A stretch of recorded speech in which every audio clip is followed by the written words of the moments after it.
महाराणा प्रताप का जीवन वीरता, त्याग और संघर्ष से भरा हुआ था, लेकिन उनकी सबसे अनोखी कहानी हल्दी घाटी के युद्ध से जुड़ी है, जहां उनके प्रिय घोड़े चेतक ने इतिहास में अमर छलांग लगाई।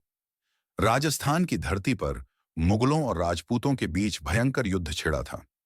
एक ओर थे महाराणा प्रताप, जो अपनी मातृभूमि की रक्षा के लिए अंतिम सांस तक लड़ने को तैयार थे, और दूसरी ओर थे अकबर के सेनापति राजा मानसिंह, जो विशाल मुगल सेना लेकर आए थे। मुगलों की संख्या अधिक थी, लेकिन प्रताप और उनकी सेना ने जबरदस्त वीरता दिखाई।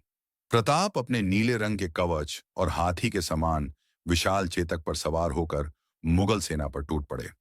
उनका मुख्य लक्ष्य था अकबर के सेनापति राजा मानसिंह को मारना। प्रताप और चेतक ने मैदान में ऐसा पराक्रम दिखाया कि दुश्मन घबराने लगे। युद्ध के दौरान चेतक ने अपने पैरों से एक हाथी की सूंड पर वार किया, जिससे वह हाथी पीछे हट गया और प्रताप ने राजा मानसिंह पर प्रहार किया।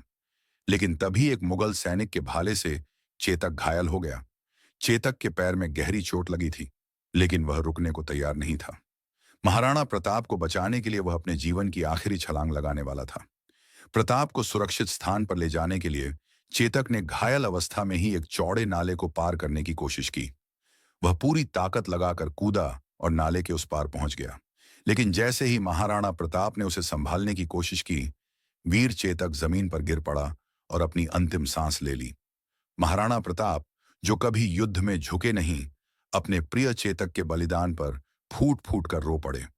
उन्होंने चेतक के सिर को गोद में रखकर कहा, तूने अपनी आखिरी सांस तक मेरा साथ निभाया। मेरे मित्र, तेरा यह बलिदान मैं कभी नहीं भूलूंगा। इस तरह चेतक सिर्फ एक घोड़ा नहीं था, वह वफादारी और बलिदान की जीती जागती मिसाल बन गया। यह सिर्फ युद्ध की नहीं, बल्कि मित्रता और वफादारी की भी कहानी है। चेतक ने न केवल युद्ध लड़ा, बल्कि महाराणा प्रताप को बचाने के लिए अपनी जान तक न्यौछावर कर दी। यह कहानी आज भी हर देशभक्त को प्रेरणा देती है कि सच्ची दोस्ती और देशभक्ति में कोई भी बलिदान बड़ा नहीं होता।